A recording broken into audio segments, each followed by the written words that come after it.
masih melanjutkan tentang materi permainan bola kecil yaitu rounders ya. Hari ini kita akan melanjutkan tentang peraturan permainannya. Langsung saja kita mengulas satu persatu peraturan ya, peraturan mengenai lapangan, peralatan maupun perlengkapan di rounders. Kita masuk kepada lapangan dulu. Ya, ini adalah lapangan rounders. Nah, inilah bedanya. Kalau di softball, baseball itu lapangannya bentuknya segi 4.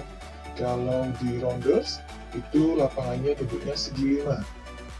Ya, di sini terlihat yang tadi saya sebutkan ada tiang, ada 4 tiang, yaitu tepatnya di sini. 1, tiang 2, tiang 3, dan tiang 4. Biasa disebut juga dengan base. Jadi jangan bingung, nanti kalau dalam permainan rounders ada yang menyebutkan tiang 1, 2, 3 maupun base 1, 2, 3 ya. Dan yang kelima ini adalah home plate, yaitu tempat memukul batter, tempat memukul bola ya. Kemudian di tengah, ini jaraknya dari B1 dan B4, ini sama-sama 12 meter.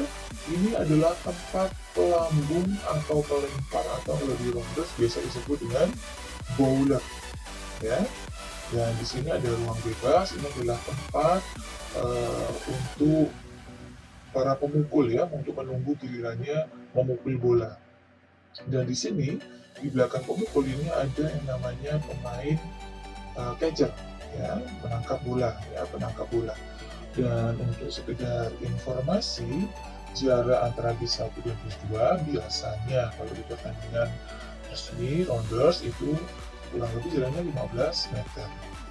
Jika kalian belajar di beberapa sumber buku dan menemukan bentuk lapangan yang sedikit berbeda ya, seperti ini, seperti yang tadi di video juga bentuknya seperti ini, jangan bingung mana yang benar, semuanya sama-sama benar ya, karena yang terpenting di rounders itu bentuknya adalah segi 5, 1, 2, 3, 4, 5 ya, dan base atau tiangnya juga 4 ya, jadi jangan bingung, semuanya sama-sama benar. Dan sekarang kita masuk untuk perlengkapan dan peralatan dalam rounders. Jadi ada tiang atau base tadi jumlah 4, kemudian ada tongkat pemukul yang bahannya dari kayu ya, bahannya dari kayu seperti casting memang ya, dan bola itu bahannya dari karet. Nah, ini lapangan dan peralatan dari rounders ya. Kemudian kita masuk ke aturan pemain. Dalam rounders, karena ini bentuknya regu, satu regunya terdiri dari 9 sampai 12 orang. Ya, ada juga buku yang menyebutkan maksimalnya adalah 15 orang. Tapi yang terpenting ketika bermain di lapangan itu total pemainnya tidak boleh lebih dari 9 orang. Ya, jadi sisanya mau 12 mau 15, sisanya itu adalah pemain cadangan. Selanjutnya dalam rounders itu ada beberapa istilah pemain ya. Biasanya pemukul, yaitu pemain yang memukul bola disebut dengan batter. Kemudian pemain yang melambungkan bola yang di tengah lapangan tadi disebut bowler ya, disebut bowler. Ada juga yang menyebut pitcher seperti softball ya. Kemudian ada juga pemain yang berada di belakang pemukul tadi biasa disebut dengan catcher. Nah, itu istilah pemain. Kita bahas sedikit satu-satu. Yang pertama, batter atau pemukul itu adalah pemain yang melakukan pukulan bola di home plate, tempat yang digambar tadi ya, yang dilempar oleh bowler. Jadi bowler melemparkan atau melambungkan bola dan batter akan memukul bola tersebut.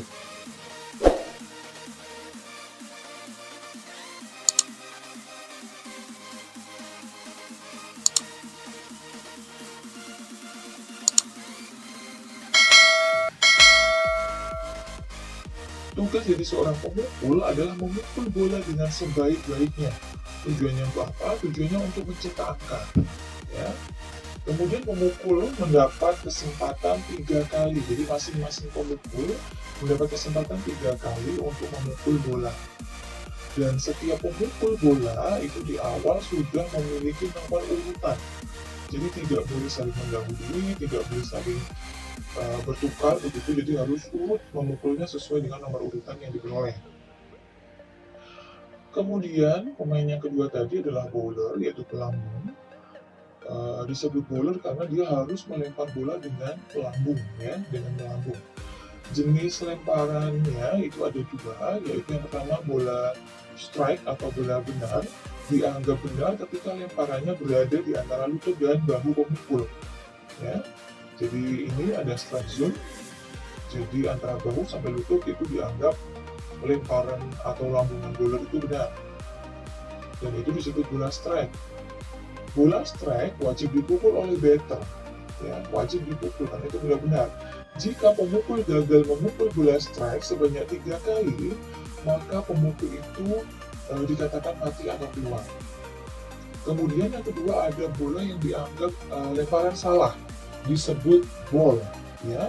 Jadi yang dimaksud bola ball atau salah itu yang di atas bahu, di bawah lutut, kemudian kena badan dan seterusnya. Lambungnya terlalu tinggi itu bola salah atau ball, ya. Dan jika bowler melempar bola salah sebanyak 3 kali dan pemukul tidak memukulnya, maka pemukul tersebut bebas berjalan menuju tiang yang pertama dengan bebas, ya, tanpa dimatikan. Selanjutnya pemain yang ketiga tadi catcher, ya.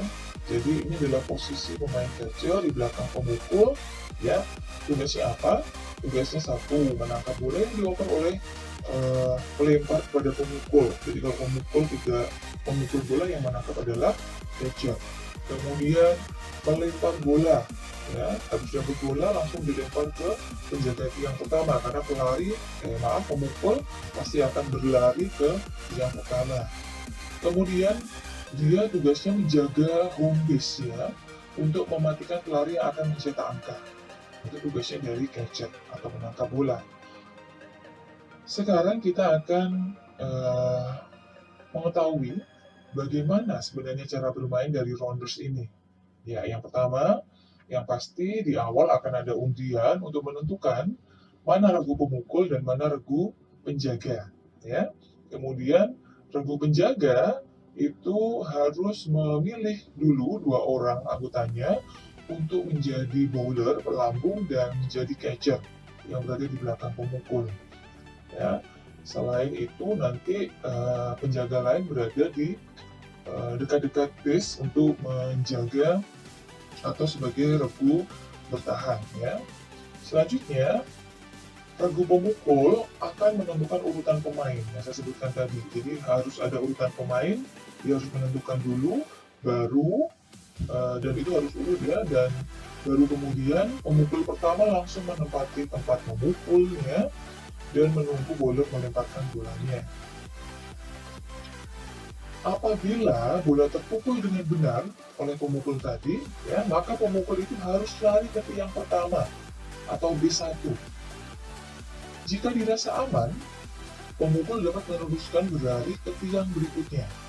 Bisa saya jelaskan melalui gambar ini, silahkan diperhatikan.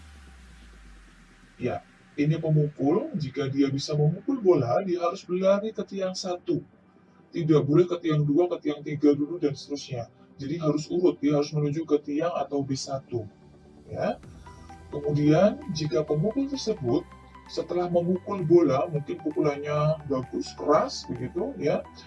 Kemudian dia berlari melewati tiang 1, 2, 3, dan 4, ya, gambarnya seperti ini. Pemukul berhasil memukul bola dengan baik, dia berlari langsung melewati tiang 1 sampai 4 dan kembali ke home base, maka itu disebut home run. Poinnya paling besar. Nanti kita bahas di peraturan perolehan poin, ya. Selanjutnya, satu tiang atau satu base itu aturannya hanya boleh untuk hinggap 1 orang saja. 2 pemukul tidak boleh berada di tiang yang sama. Perhatikan gambar berikut. Ya, jadi ini jika sudah memukul dan dia sudah menempati B1, kemudian ada pemukul kedua, setelah dia berhasil memukul, maka dia akan berlari ke B1 juga. Nah, jadi pemukul yang sebelumnya ini harus dan wajib berlari ke tiang yang kedua. Kalau tidak, jadi ada dua menumpuk di base yang sama, itu pemukul yang sebelumnya akan dikeluarkan atau dianggap mati. Jadi begitu aturannya. Dan ketika apa saja pemain itu dikatakan mati atau keluar, satu, jika bola hasil pukulan pemukul bisa ditangkap langsung oleh penjaga. Ya, jadi bolanya lambung, langsung ditangkap oleh penjaga sebelum jatuh ke tanah, maka pemukul itu dianggap mati. Ya, dan poinnya nanti untuk penjaga. Kemudian, jika saat pemukul akan lari ke tiang atau base yang dituju, tapi sudah dibakar oleh penjaga, dibakar itu kan nanti kalian akan tahu, kita akan bahas di slide berikutnya, itu juga pemukul dianggap mati. Ya, nah ini ada pengertiannya. Regu penjaga lebih dahulu menginjak tempat hinggap atau base sambil memegang bola sebelum pelari datang. Ya, kemudian pemain dikatakan mati kalau di tag, istilahnya di tag, yaitu saat penyerang berlari menuju tiang, saat berlari badannya disentuh dengan bola oleh penjaga atau di tag itu, maka pemukul atau pelatih tersebut mati. Ya. Kemudian dianggap mati lagi ketika penyerang saat melewati tiang itu tidak menyentuhnya, hanya melewati saja. Itu tidak boleh. Ya, di base berikutnya pemain tersebut akan dianggap mati atau dikeluarkan. Begitu aturannya, dan sekarang kita akan mengetahui bagaimana aturan waktu dan pergantian regu dalam permainan Rounders. Lama permainan Rounders ini sama dengan softball dan baseball ditentukan dalam hitungan inning. Apa itu inning? Satu inning, ya, dalam satu inning, satu tim akan mendapatkan giliran satu kali menjadi pemukul dan satu kali menjadi tim penjaga. Ya, jumlah inningnya berapa dalam satu pertandingan? Itu biasanya rentang 7 sampai 9 inning. Ya. Dan pertukaran, sekarang pertukaran dari tim pemukul atau tim penyerang ke tim penjaga itu kapan? Ketika tim penjaga berhasil menangkap bola dari tim pemukul sebanyak 5 kali. Nah, itu langsung change pergantian regu. Atau ketika tim penjaga berhasil mematikan tim pemukul sebanyak 6 kali. Nah, tidak harus berurutan. Jadi bisa mematikan tim pemukul sebanyak 6 kali, maka akan change pergantian regu penjaga dan regu penyerang. Dan kita akan membahas sekarang mengenai perolehan nilai. Yang pertama, pemukul yang lari melewati tiang, ya, tapi ada saat berhenti pada tiang tertentu, kemudian dia lari lagi melanjutkan sampai dengan ke home base, maka dia mendapatkan nilai setengah Rounders. Setengah Rounders itu 3 poin. Ya, setengah Rounders itu 3 poin. Poin kedua, pemukul yang lari dengan pukulannya sendiri, ya, dan dia dapat melewati semua tiang hingga ke home base-nya tanpa mati, maka mendapatkan 1 Rounders poin. 1 Rounders itu 6 poin, ya, karena dia bisa home run. Kemudian tim penjaga yang dapat menangkap bola langsung dari pemukul tanpa jatuh ke tanah seperti yang tadi, itu nilainya penjaga mendapatkan 1 poin. Nah, dan penentuan kemenangan dalam bermain Rounders ini ditentukan dari jumlah poin yang dikumpulkan oleh masing-masing tim sampai inning yang terakhir. Baru ditemukan tim mana yang akan menjadi pemenang. Ya, ini adalah istilah dalam Rounders. Ya, tadi beberapa sudah kita sebutkan. Ada home base, ada home run, ada base atau tiang tadi, strike, ball, dan seterusnya. Ya, kalian bisa baca di sini, dan agar kalian lebih memahami itu, ini ada cuplikan beberapa video peraturan dalam permainan Rounders. Ya, silakan diperhatikan. Tiang 1 dibakar oleh penjaga. Ya, dibakar itu seperti ini. Yang kedua, home run. yang tadi gimana dapat 6 poin langsung atau poinnya full. Ketika habis memukul langsung lari melewati tiang-tiang dan pulang, itu poinnya langsung 6. Dan ketika bola berhasil dipukul, lari pertama harus ke tiang pertama. Gitu. Kalau penjaga bisa menangkap langsung bola seperti ini, maka penjaga dapat poin 1 ya. Jadi itu hanya sekelas cuplikan.